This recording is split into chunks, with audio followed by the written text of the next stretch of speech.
what do you do? I mean, population growth is happening. Where do you put all those people, and what is our duty and obligation to accept all those people?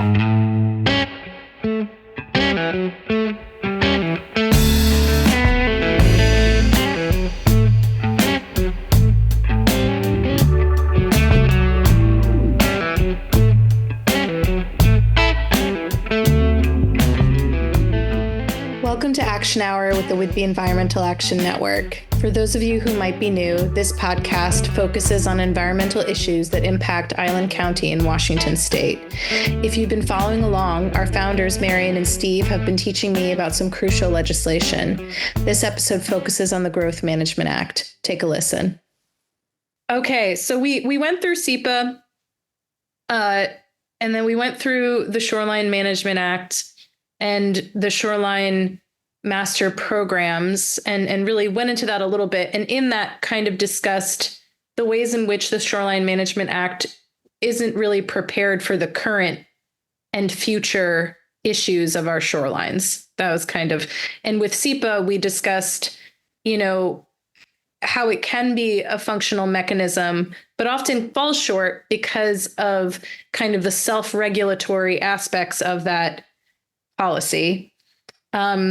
That's what I'm getting from these two things. And now the Growth Management Act, which was, written in 1990, and we talked about in our first episodes, because the Whidbey Environmental Action Network kind of grew at the same time that the Growth Management Act was being enacted. And so I guess let's go ahead and let's try to tackle the Growth Management Act. Where do we begin? Okay, so in the late 1980s, the hammers were slamming everywhere.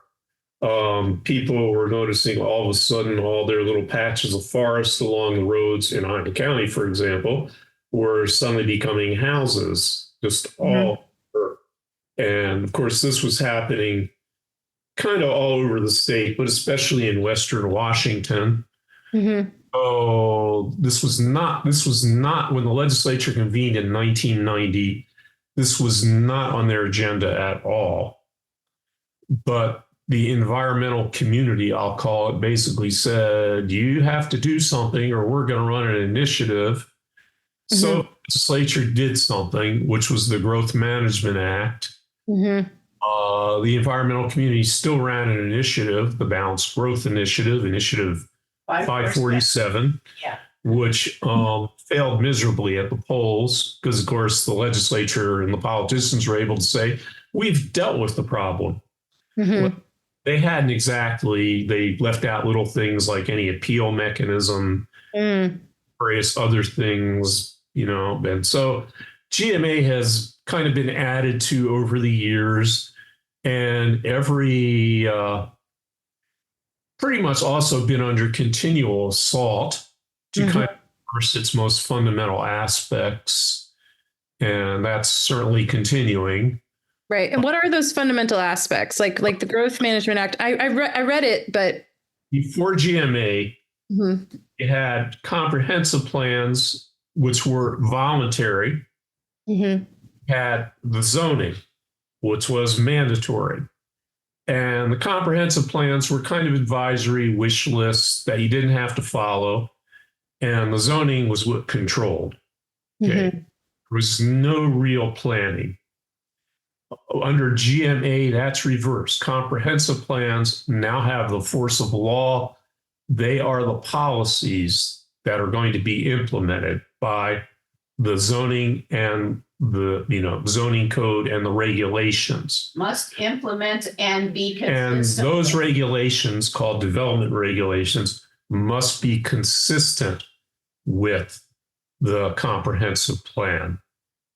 So you could no longer say, oh, yes, we'd kind of be nice if our county was rural and bucolic and everything, and then zone it for, 6 houses per acre for the entire county. Mm-hmm. Do that. And GMA's basic construct was to keep rural areas rural and, funnel growth into the cities. Mm-hmm. Plan for those cities and stop sprawl, or at least reduce sprawl, as Urban it says. areas. So GMA has the counties and the cities establishing urban growth areas. Urban growth areas are the urban areas plus the areas around them that are still not, in the city, but are expected to become part of the city over the next 20 years. So that's probably the most powerful aspect of GMA. On the mainland, and you have to remember, while GMA was passed in 1991, nobody adopted a comprehensive plan that was GMA compliant or even non-GMA compliant until like 1997 or so. Okay. The legislature just kept delaying it. I mean, there was basically, I suppose it's kind of a pun, I could call it urban warfare over it, or growth management warfare. Of course, the developers hated it, the builders hate it. Real estate communities kind of come to live with it. Rural property is valuable, I can sell that. This is an urban parcel, I can sell that. So, over time, they become kind of agnostic, I think. There's a very specific in the very beginning of the act, right after the legislative findings, it says the legislature finds that this chapter is intended to recognize the importance of rural lands and rural character to Washington's economy, its people, and its environment, while respecting regional differences. Rural lands and rural-based economies enhance the economic desirability of the state, help to preserve traditional economic activities, and contribute to the state's overall quality of life. What I thought was interesting about this was the mention of rural character in the GMA, because this is also a very specific definition that comes up in the comprehensive plan, right, for Island County? Yes, Island County has always been jealous of its rural character, which has meant many things to many people. So usually we just point to the GMA definition because, that is the legally binding definition of what. Right. And there are a lot of different definitions in the GMA, in terms of rural character being one definition, but also the definition of critical areas and the use of best available science. So those are some things I'm interested in. In terms of GMA and the environment writ large, there's kind of two ways that GMA has been. I will say it has been. I'll also say it has potentially been a huge step forward, which is on the broad scale saying we're going to stop sprawling in the rural areas. We're gonna designate ag and forest land of long-term commercial significance and not let that keep getting developed, though it still does. And then we're going to protect specific environmentally critical areas, such as wetlands, streams, fish and wildlife habitat conservation areas, frequently flooded areas, and also some areas where, really people shouldn't be building because it's dangerous, frequently flooded areas, geologically hazardous areas.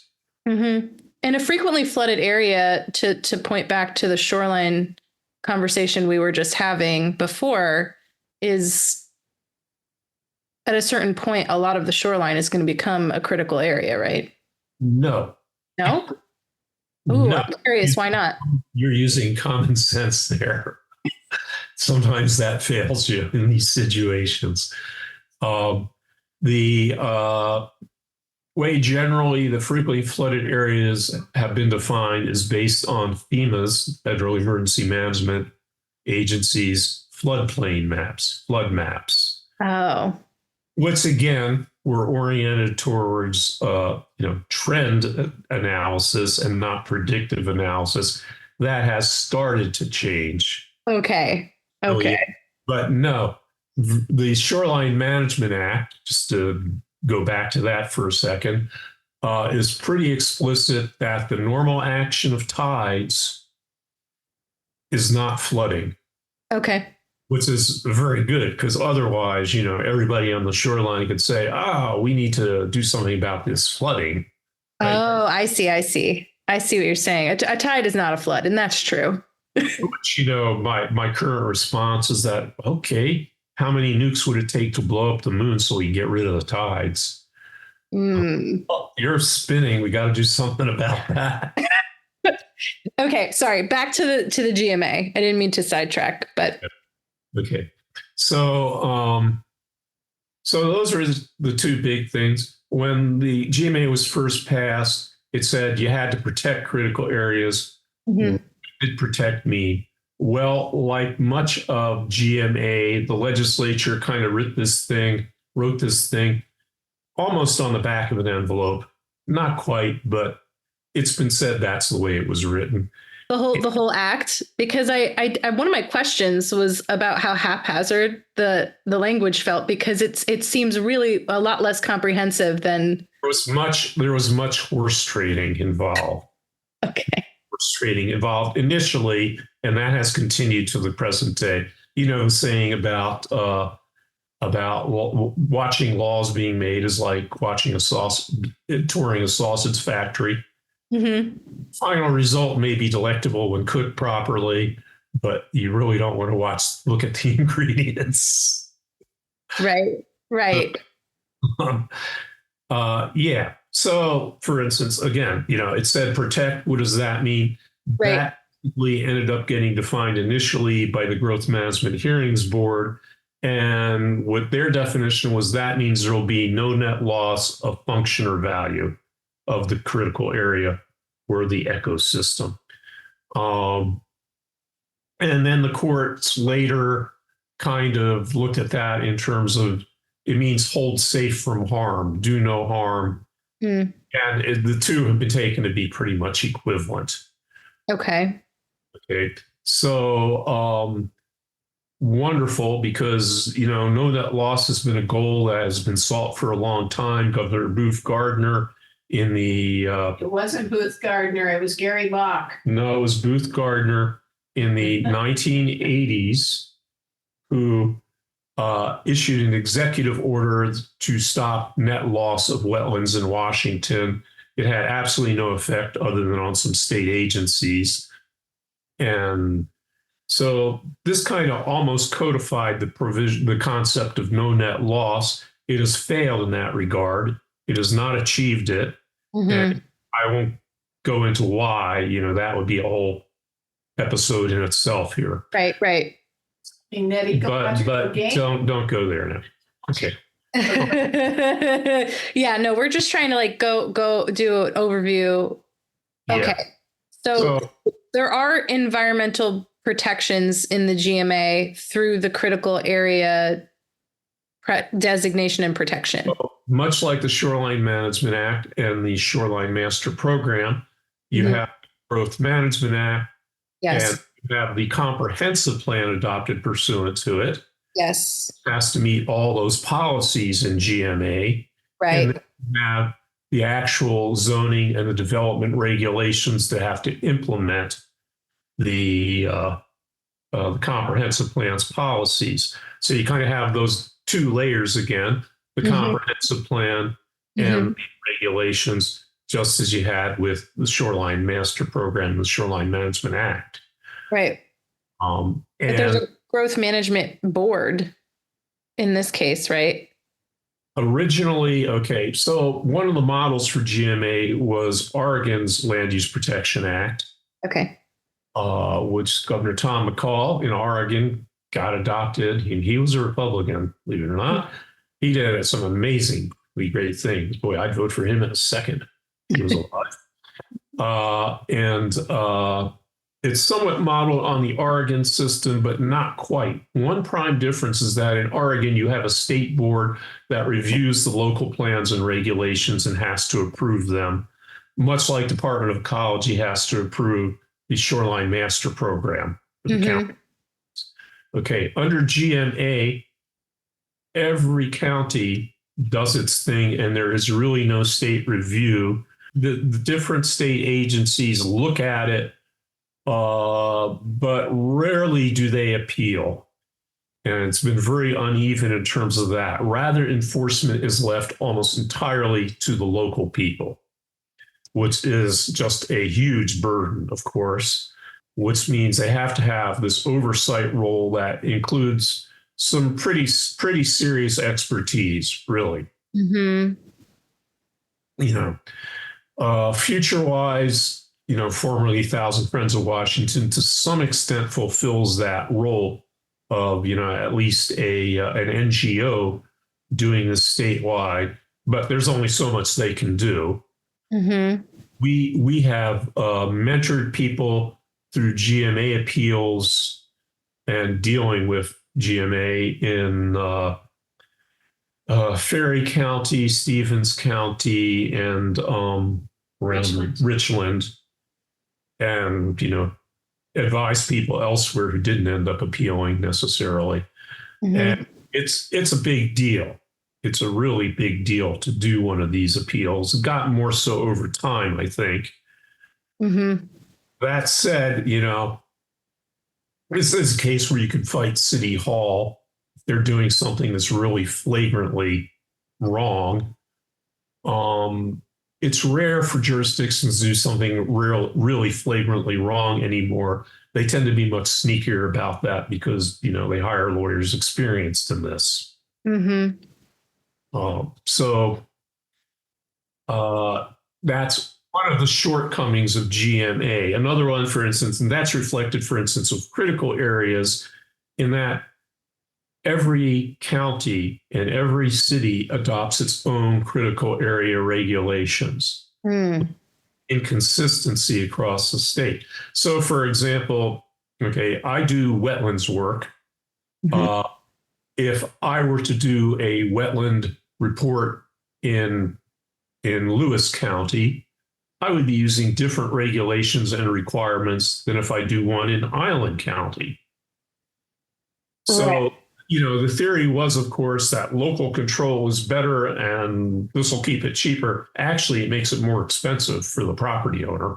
Mm-hmm. But, there you go. That's what Washington did. Okay. And so, like, one of the major pitfalls you're saying then is that, unlike the SMA, where the Department of Ecology is reviewing the shoreline master programs under the Growth Management Act, there isn't any one state mechanism to review the comprehensive plans? Not really, and it's really uneven. For instance, I don't know, the current situation, there was a while in Eastern Washington, the Department of Fish and Wildlife office there had somebody who was really gung-ho. They appealed some really bad critical area ordinances from some of those counties. Mm-hmm. And then you had the situation in Island County where we had somebody from Fish and Wildlife involved at the early stage who was very strong. And then over time, Fish and Wildlife has just basically become non-existent. Fish and Wildlife, their representative on the advisory committee for the last update, which is, we had to go rounds about prairies and toads, Mm-hmm. would advocate for, their priority habitat, priority species and habitats program, which under GMA is supposed to be the best available science. That's written in rule now. And wouldn't even advocate for that. So it's highly uneven, and mostly a typical comment letter from one of the agencies, Department of Commerce, for example, will read, "We really appreciate that you use punctuation correctly, and we wish you luck in your journey forward." Right. But there are departments then, or agencies rather, that do review these comprehensive plans then. They look at them, and there's little evidence in my mind that there's any systematic or review that carries on a general program or something, like, for instance, ecology wanting to see water quality improved over time or something. So we have a situation now where, for instance, to get back to net loss, that is the protective standard GMA. You're supposed to protect critical areas from a net loss, yet overall, system wide, there's net loss. Mm-hmm. Wetlands are still declining. They're still, and there's a lot of different reasons. Some are biological and ecological. A lot of these, most of them though, are political and social, and legal. Though, laws are deficient in this way, in the way they approach this. Again, getting back to it's almost analogous with the situation with the Shoreline Management Act, where there's no mechanism for taking a long-term view in terms of climate change, for example. You sort of have the same thing with GMA. One of the rules in GMA is there's no requirement to do comprehensive, under GMA's lingo, I would call wetland, streams, and fish and wildlife habitat planning.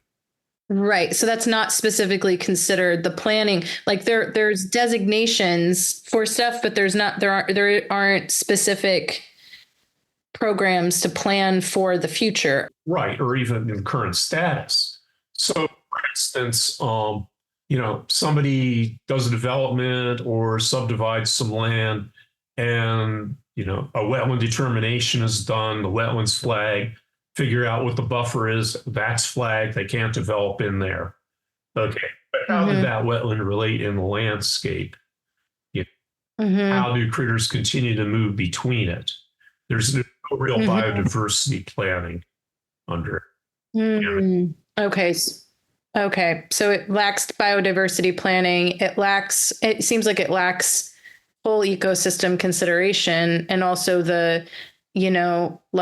makes me once again think of the watershed conversation I had with Marion the other day, and how in Island County there are those the tiny streams that we can't really see, that are connecting to each other and then going out to the bigger bodies of water, and how in development we're not thinking about, when people are developing, they're not thinking about the fact that they're cutting off those streams. Yeah, there's no comprehensive environmental planning. Right. There's no comprehensive environmental planning under the Growth Management Act. Yeah, exactly. Rural character is seen as people and grass, and it's not seen as an ecosystem. Yeah, despite the language, their rural character, use of the land by fish and wildlife, it's basically seen as either, a place that's going to have houses on it. Right. Houses on it, and maybe agricultural activity. So we kind of spoke to that one question that I had then, of what are the potential benefits and pitfalls of the current language in the GMA from an ecological perspective.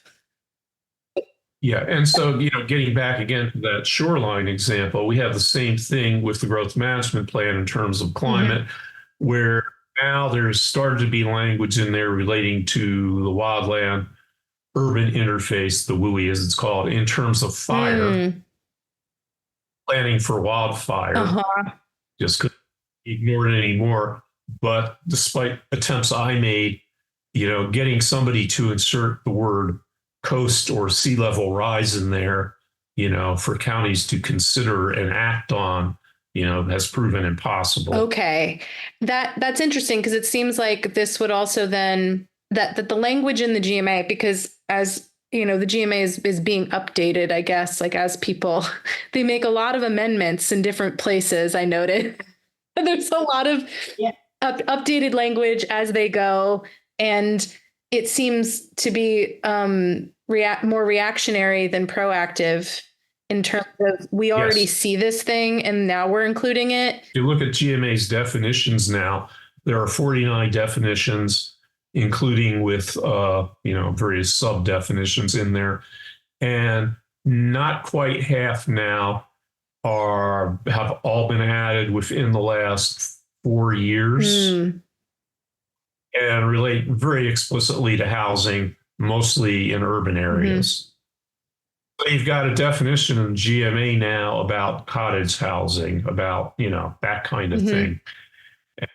It's Well, I don't know, but the legislature moves in fads. Right. So Right. And for that reason, I feel like I'm wondering if there are a lot of inconsistencies or conflicts within the language of the GMA itself because because of the way it's being updated.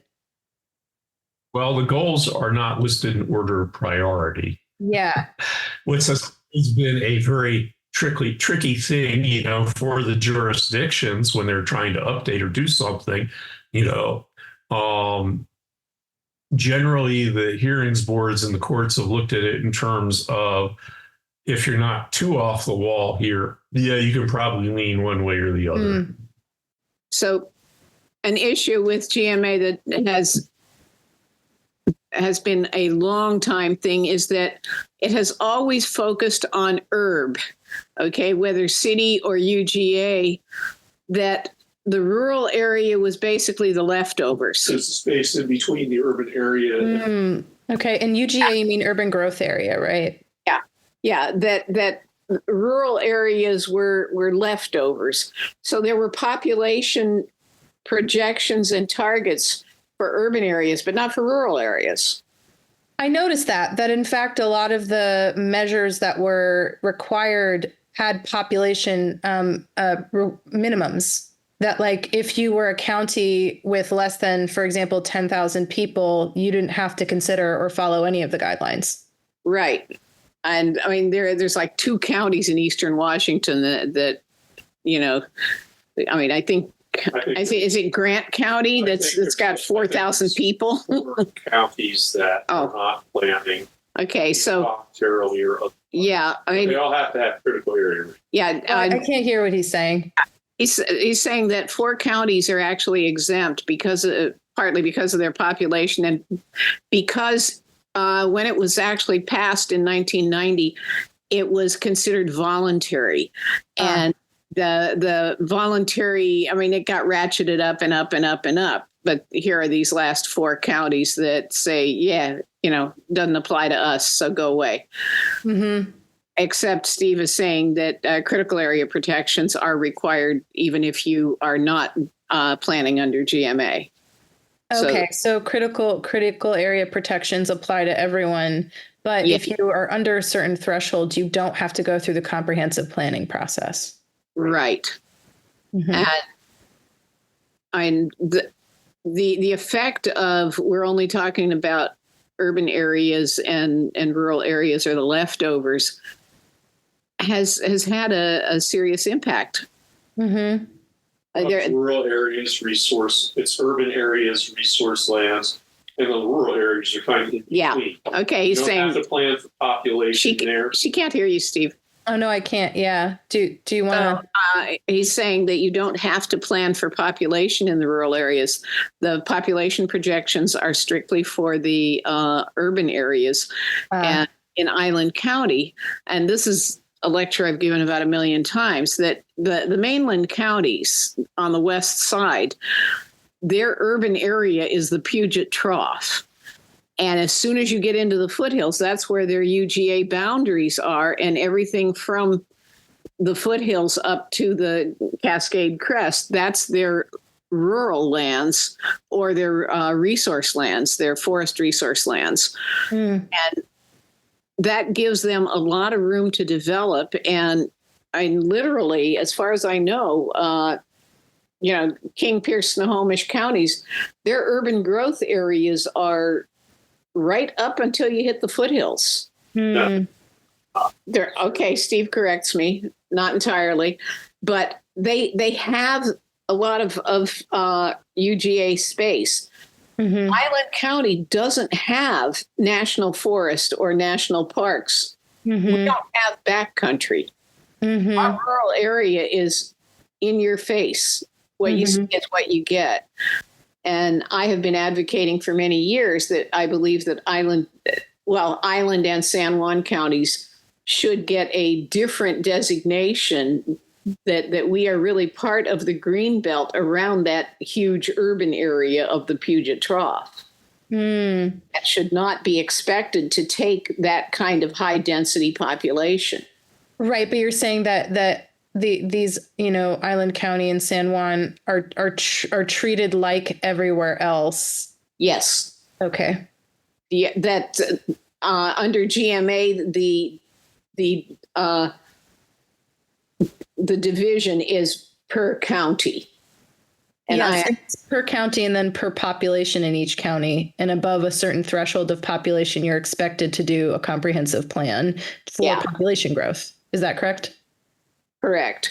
Okay. And one of the things that's been the case in Island County since 1990 is that the population projections, when they finally got around to them, the Office of Financial Management does those projections. Mm-hmm. And Island County always took, the OFM does a high, medium, low projection, and the counties can take whichever they like. But the important part of those projections is this is a 20-year population projection, and whichever projection the county accepts, it must demonstrate how it is going to provide the development services, the urban services, to serve that projected population. Mm-hmm. At one point, Oak Harbor decided that it was going to expand from hither to thither to yon and back again. And we raised the issue of, yes, and you're going to provide sewer and water and transportation for all of those people. And they suddenly got second thoughts and shrank their proposal because to provide those urban services in your enormous urban growth area, you're going to spend a lot of money. Yeah, it's so under GMA in the comprehensive planning process, a comprehensive planning update is every 10 years. Is that correct? Well, it started to be every year, then it went to every 3 years, then every 5 years. I think at one point we were every 8 years, and now we're at every 10 years. Okay, so it has changed over time, the expectation. Every time there's a due date, it slips. And in fact, it just slipped another 6 months for Island County. Oh, did it? Yeah, it was the comprehensive plan review and update was supposed to be due by June 30th, 2025, and it's now December 31st, 2025. Oh, okay. So we're in the middle of a comprehensive planning process for Island County currently. And as you mentioned, the projection, it's in the comprehensive planning process is to plan for a certain increase in population over the next 20 years, right? So it's like 2045 is what they're supposed to be planning for. And what is the population increase that we're currently as a county planning for? Is it 15,000 or is it 17,000? I can't remember. I have seen several different ones, but the county. So what I was going to say is that from the start, Island County always went over the top. Okay. Always chose the highest or not only the highest, but went over the top of the highest. Wow. And that had certain impacts. Part of it was that theoretically, the overwhelming majority of your population is supposed to be inside your urban growth boundaries. Mm-hmm. But Island County never did that. That the population projections were fairly low for the urban growth areas. And because the way GMA is structured, you have to have specific targets for your urban growth areas, but there's nothing about your rural areas.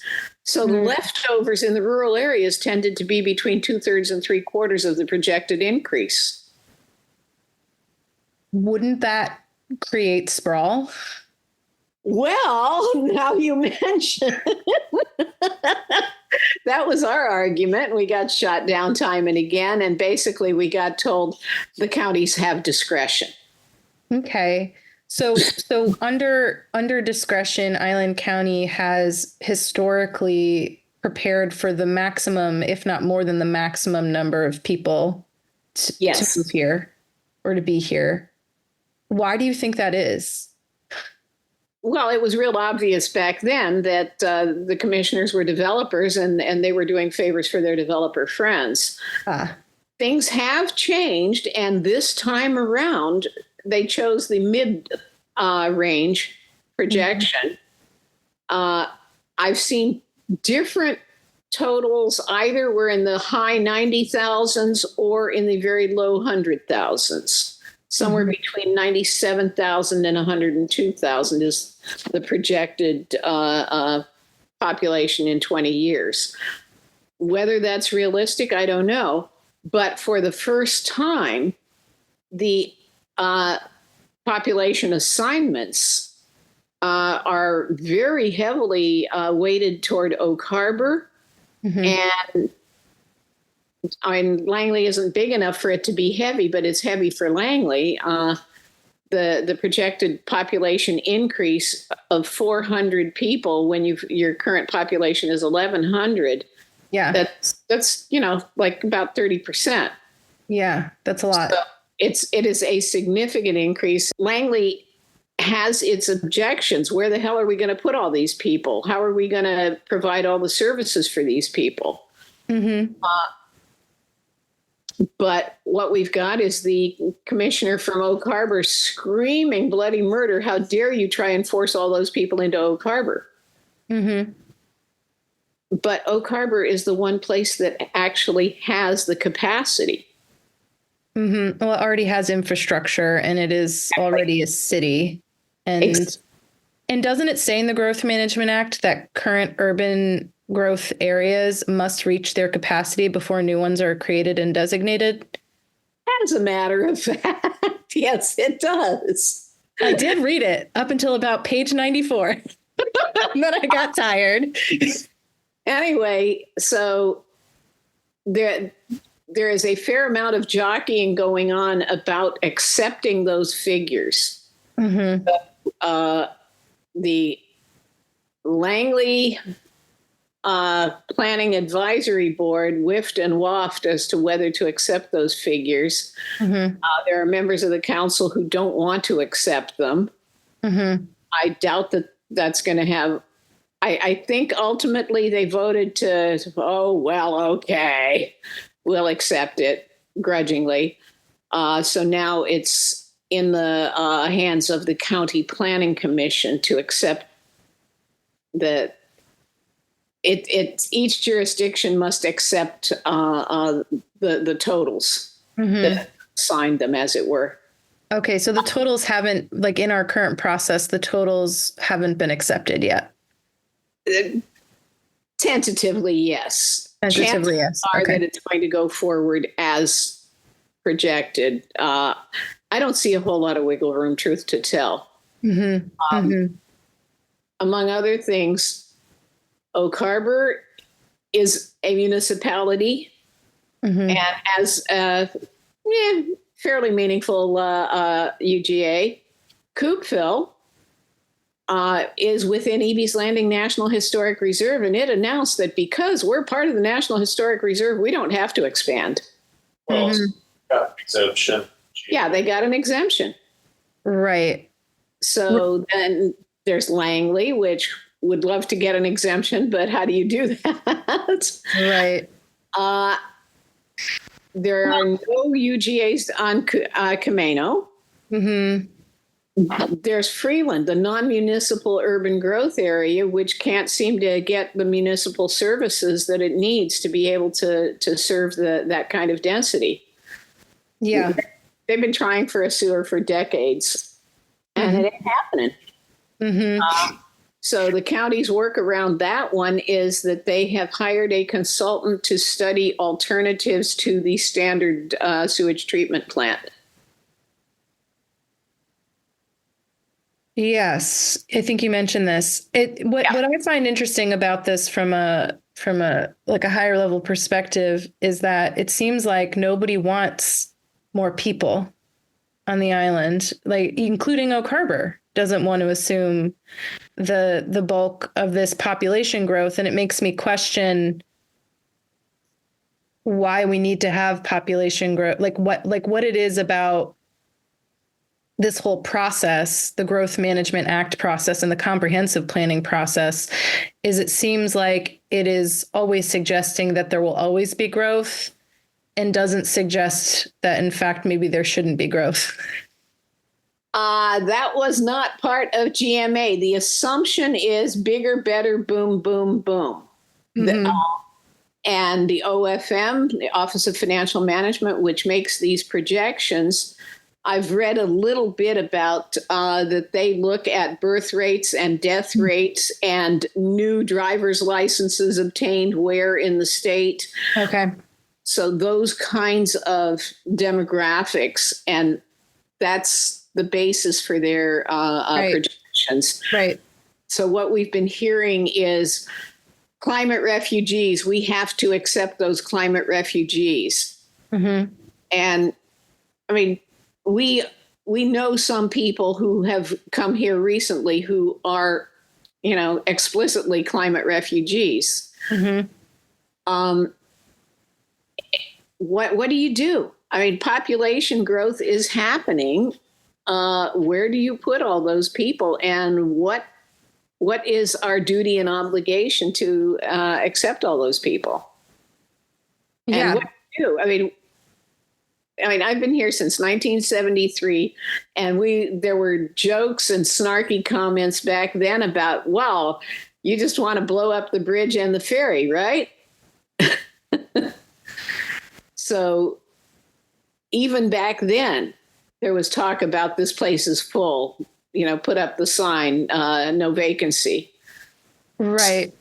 But growth is happening everywhere, it seems, because population growth is happening. And then, of course, as you said, there is the climate crisis that we talked about in terms of our own shorelines. But there are also places where people are moving because of wildfire, or they're moving because of the heat, or they're moving because, people are going to be moving north, not just to this island, but. The thing is that our region has fewer. I mean, we haven't had a hurricane. We haven't had any tornadoes. And climatically, we are in more or less a sweet spot. And so a whole lot of people will be wanting to come here. But one of the things about islands and sea level rise is it's getting smaller. So I seriously doubt that OFM considered the fact that our actual land area footprint is getting smaller.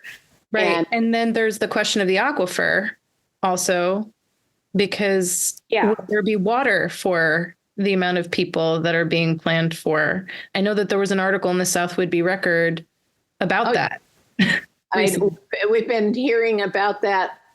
So it was, trying to think, it was either 82 or 92 that Island County was declared a sole source aquifer by EPA. But we were aware of saltwater intrusion back then. And what does that mean? What does saltwater intrusion mean for somebody who doesn't know? Okay, so aquifers are in effect layers of soil that is porous enough to hold lots of water. Think of it as sponges. Okay. At some point, we have salt water out there.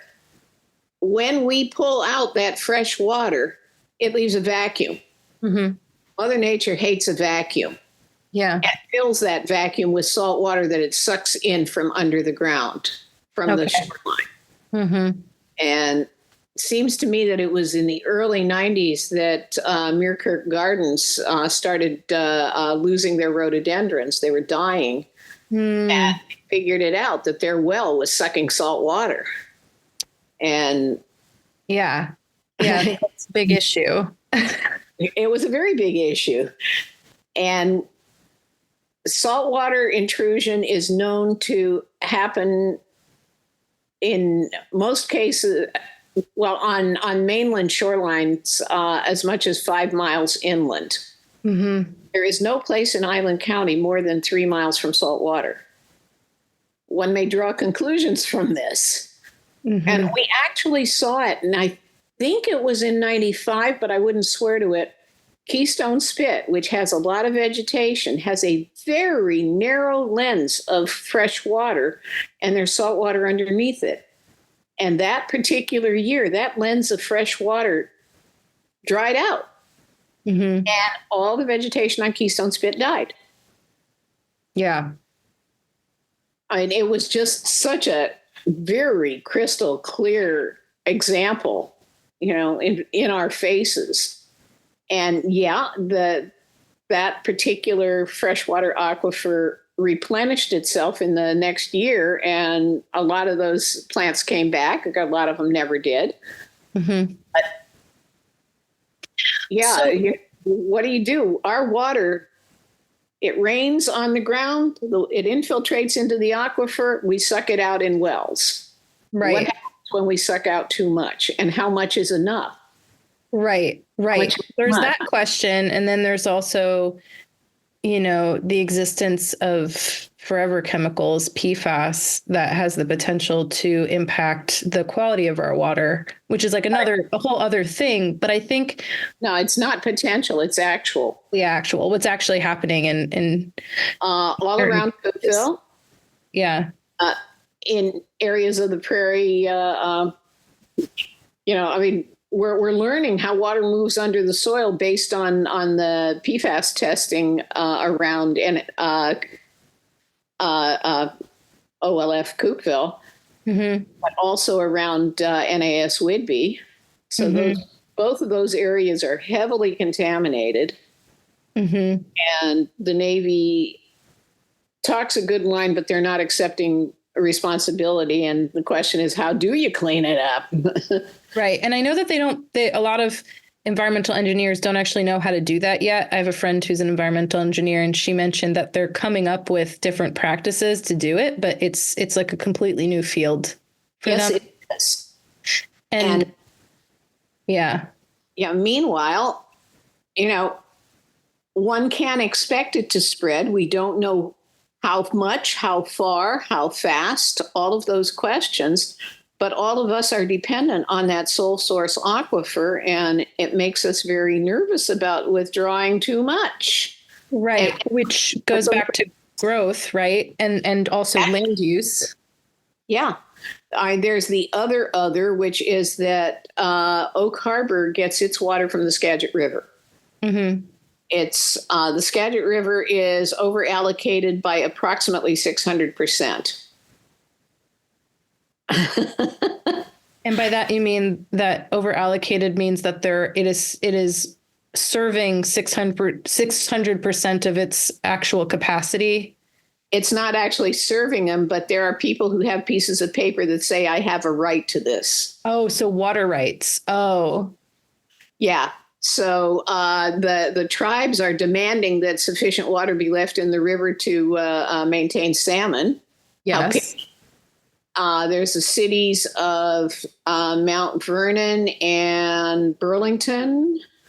And then there's further down the line, there's the city of Anacortes. And then from Anacortes, there's a line that comes down to Oak Harbor.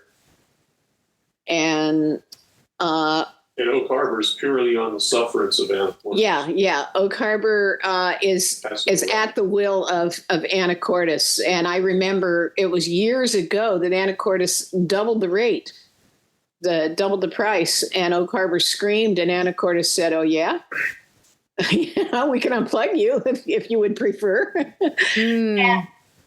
Oak Harbor So it's very tenuous then, our relationship to water here. Yes, is terribly tenuous. Now, in places in New Zealand, people don't drill wells. They have water tanks, and they catch water on their roof, and it goes into their tank. And if you got a big tank, you're in great shape. If you got a little tank, you're going to be very careful. Mm-hmm. Mm-hmm. People are exceedingly conscious of their water use. Right. It's to bring it back to these pieces of legislature that we've been talking about, and specifically this last one, the GMA, it seems like once again, as with the SMA, there isn't a comprehensive long-term view of the impact on the environment. No, that is never taken into consideration. It's the inherent assumption here. She can't hear you, Steve. I can't. Do you want to say something? Yeah. I'll mute. The inherent assumption is that there are no ultimate limits to human population or consumption or growth, as it's called. That's the underlying assumption of all of this. And in that respect, it's still a frontier society. Mm-hmm. That's what I'm ultimately understanding about this from a higher, without going into the specifics in this specific episode. What is important to know about the Growth Management Act is that it believes in exponential growth. Well, it believes in nothing. It just believes that, growth will happen. Growth will happen and will continue to happen. It will continue to happen ad infinitum forever. Mm-hmm. Mm-hmm. Which is kind of what humanity as a whole is doing.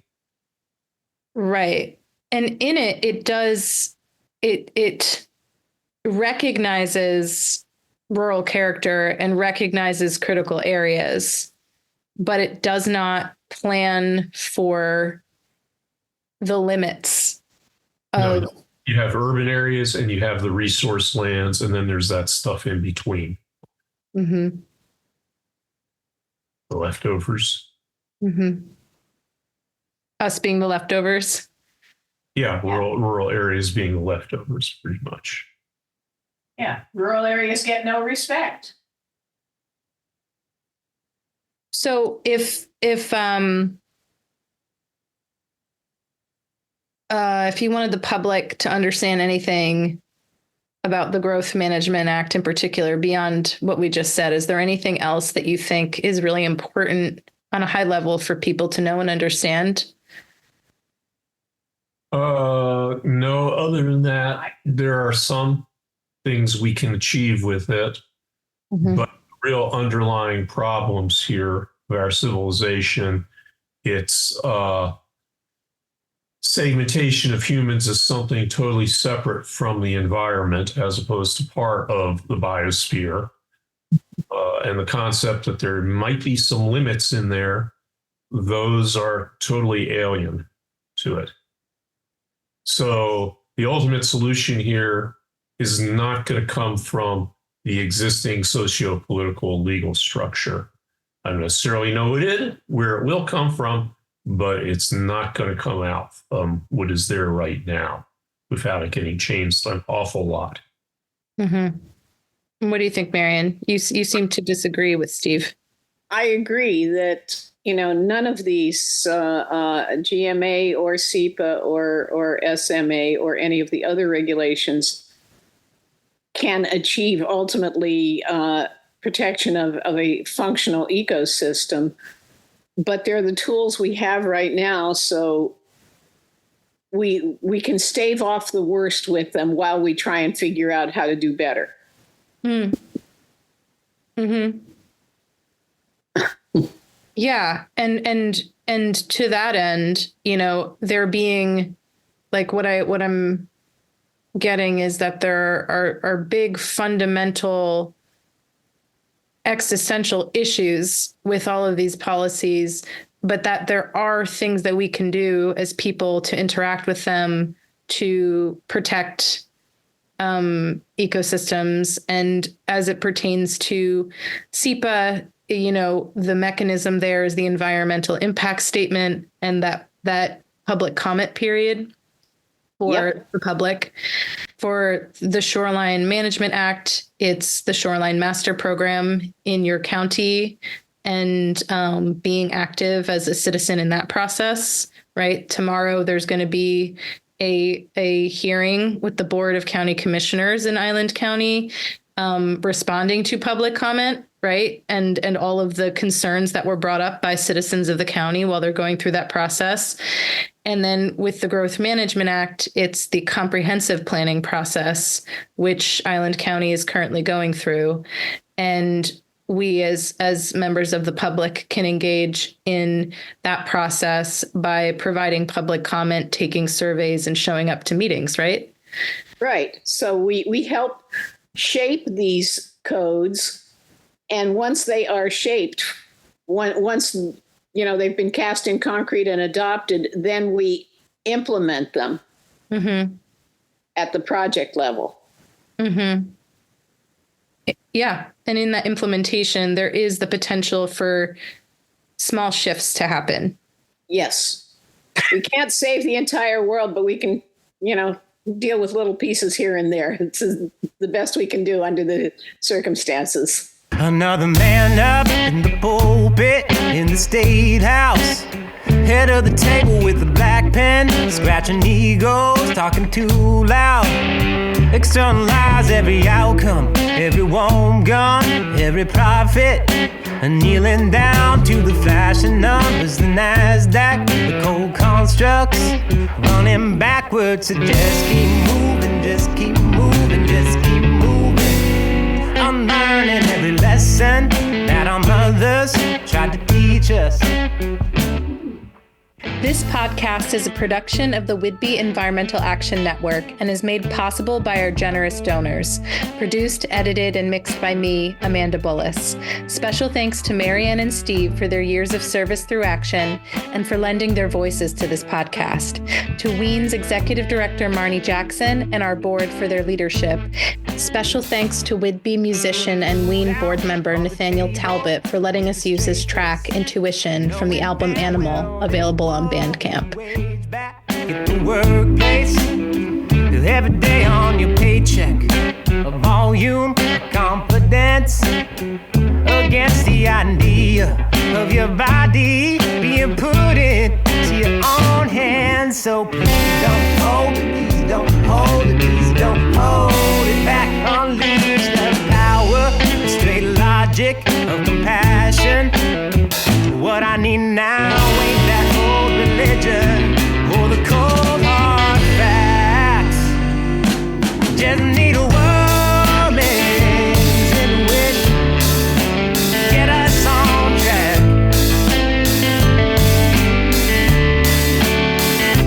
Just need a woman's intuition, get us on track.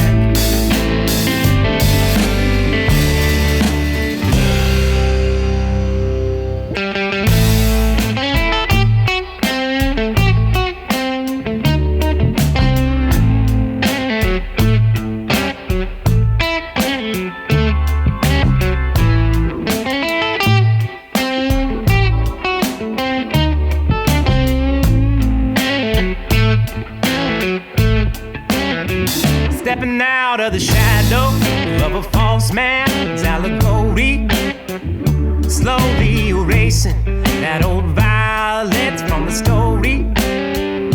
Recoupling emotion, slow emotion to intelligence, granting the planters, healers, teachers, feelers a new relevance.